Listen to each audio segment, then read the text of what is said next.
200 metres to go. Glorious Lad, Valdivia, the inside, Puccini still there. 2 lengths away next as we're going to get you, looking to warm up from Sacred Park. Further back, King Savinsky, the favourite's not in this, but it's Puccini. Puccini at the 100, coming after it, Colonel Carrera. Out wide, we're going to get you, running on as well. Puccini still in front from Colonel Carrera. Puccini. You've had a bit of faith in this horse because he has run stakes company right from early on in his career. What do you think it is that possesses him to race in top company? A lot of it's ability. He's got a lot of raw ability. I don't think he'll come to his best until he's a 4-year-old. He's got the pedigree there, and every time we've stepped him out, he just seems to improve. And 6 months ago we were having problems trying to keep condition on the horse, but since he's a bit of a hard campaign, going to Christchurch and Wellington, he just thrives. He's probably put 10 kgs on in the interim, and he just seems to love his work and love his racing. Homeward bound in the Avondale Guineas, and Puccini the leader. Here's Rising Romance coming after us strongly now. And behind these as they head down the straight, we've got Glorious Lad out wide. Puccini still in charge at the 200. 2 clear from Rising Romance. Glorious Lad, Chambord's arriving late from Lucky Feather. It's Puccini. Rising Romance is trying ever so hard, but Puccini, I reckon there's your favourite for the Derby in a couple of weeks. Puccini won the Avondale Guineas brilliantly. He has had quite a traditional build-up into the Derby, winning both the Waikato and Avondale Guineas in his last 2 starts. Have you been pleased with the horse's build-up?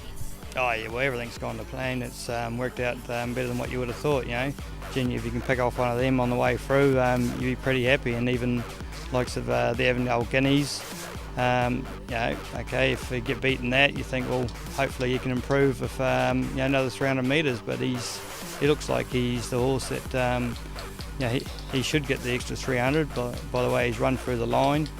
And we've just got to hope that nothing improves too much from the rest of them. As you say, the distance looks like it's going to suit him. He's unbeaten in 3 starts past 1,800 metres. Has he always looked like a horse that the further he's going to go, the better he's going to get? Yeah, well, he's indicating that, I think, especially his last couple of runs, where we've been able to just let him roll along up in front, and he doesn't over-race that way.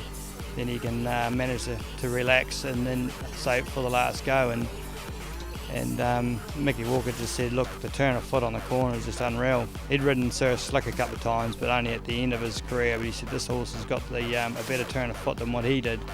And we know what he used to do. He used to jump and lead up and break their hearts. And this fella's starting to sort of emulate him a little bit. So it'd be pretty exciting if he could do what he done. Well, looking forward to the Derby. How would you like to see the race run to best suit this horse? Look, we'll be doing the same. We'll be going forward. There's a nice long run, from the 2400 down to the first corner. I'll be saying to Mickey, and although he doesn't like being told what to do, but don't be in a hurry to pop across the rail. Just sit out and just see what they're going to do. If something wants to be silly and go forward and lead, we'll take a sit on it.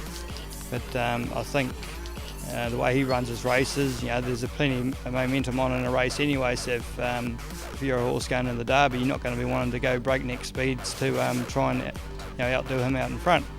But everybody has their own riding instructions. We're leading into one of our classic 3-year-old events. Are you pleased with where your horse is at?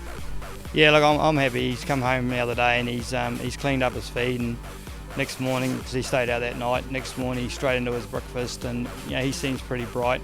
Worked him this morning a couple of laps, and he just seems his normal old self. His condition is good. He's still he walks 480 kgs. He's a touch over that at the moment. So it's great that they can put 5 kgs on after a race, and that's what he's done. So no, we're very happy.